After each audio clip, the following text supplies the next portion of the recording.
हाँ, अब आज हम लोग ऑक्सीडेशन एंड रिडक्शन के बारे में जानेंगे। ऑक्सीडेशन क्या है? ऑक्सीजन का जुड़ना। किसी एटम के साथ ऑक्सीजन जुड़ता है तो उसका ऑक्सीडेशन कहलाता है। और अगर कोई मॉलिक्यूल्स हैं या आयंस हैं, उसमें यदि ऑक्सीजन एटम की संख्या इंक्रीज कर जाती है तब भी वो ऑक्सीडेशन कहलाता है। जैसे हम देखते हैं कॉपर के साथ ऑक्सीजन को ऐड कर दिया तो कॉपर का क्या हो गया? ऑक्सीडेशन हो गया क्यूप्रिक ऑक्साइड के रूप में। इसी तरह से सल्फर डाइऑक्साइड है, इसमें ऑक्सीजन ऑलरेडी पहले से हैं, लेकिन इसमें ऑक्सीजन कंटेंट को बढ़ाना है, फिर से ऑक्सीजन हमने ऐड कर दिया तो क्या हो गया?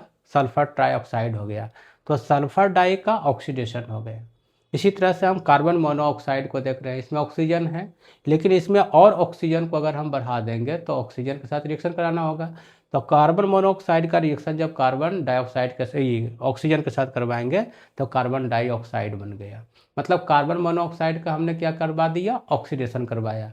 मतलब ये क्या हुआ कि यदि हम कार्बन के साथ ऑक्सीजन को बढ़ाते हैं तब भी ऑक्सीडेशन, या कार्बन मोनोऑक्साइड के पास ऑलरेडी पहले से कार्बन के साथ ऑक्सीजन है लेकिन ऑक्सीजन अगर हम और बढ़ा देते हैं तो उसका भी ऑक्सीडेशन होगा। मतलब यहाँ हम देख रहे हैं सल्फर डाइऑक्साइड का सल्फर ट्राइऑक्साइड में ऑक्सीडेशन हो रहा है, कार्बन मोनोऑक्साइड का ऑक्सीडेशन कार्बन डाइऑक्साइड के रूप में हो रहा है, जबकि कॉपर एक सिंगल मेटल्स है, इसके साथ ऑक्सीजन जब जुड़ते हैं तो सल्फर क्या हो जाता है? कॉपर ऑक्साइड के रूप में हो जाता है। जस्ट रिवर्स, यदि ऑक्सीजन की मात्रा घट जाएगी, जैसे अगर कॉपर मोनोऑक्साइड है, इसको रिवर्स कर दें तो हमारा कॉपर और ऑक्सीजन जब बनेगा तो वो रिडक्शन कहलाएगा।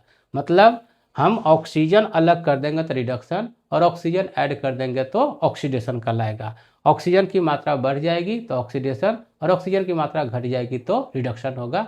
ये हमारा क्या चीज़ है? ऑक्सीडेशन का बहुत सिंपल आइडिया और ये है। Thank you.